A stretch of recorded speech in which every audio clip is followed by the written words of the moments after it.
right, some are questioning the president's statement after certain media outlets were prevented from attending a gaggle with White House Press Secretary Sean Spicer. Fox News media analyst and host of Media Buzz, Howard Kurtz, is here to break it all down for us. Hi, Howard. Hi, Elizabeth. Thanks very much. Well, as you said, White House Press Secretary Sean Spicer sparking a media uproar yesterday by holding an off-camera briefing for pool reporters, inviting some other journalists, but excluding such news organizations as CNN, The New York Times, and Politico. Now, many in the media condemning the move, with CNN anchor Jake Tapper calling it un-American, and Washington Post editor Marty Barron saying it was appalling. The White House Correspondents Association has registered a protest over the exclusion, and joining us now is Jeff Mason, White House reporter for Reuters and president of the White House Correspondents Association. And Jeff, what exactly is it that you're strongly protesting?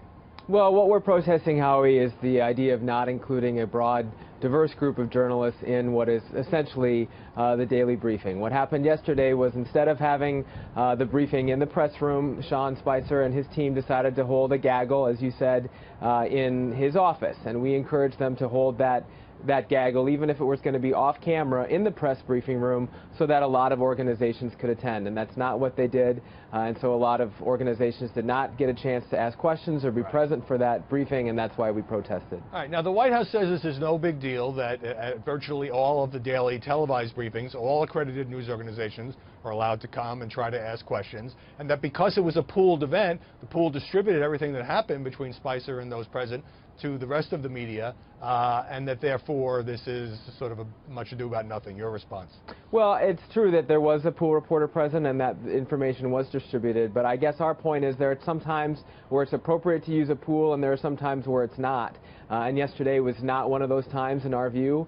We think it would have been better if all journalists in the press corps would have had a chance to have asked questions. But I do think it's important to emphasize the context, which is that Sean Spicer, since coming into office with President Trump, has been holding regular briefings in the briefing room on television. That is a trend that he has set, and we are optimistic that that's the trend that will continue, rather than one in which people are not included.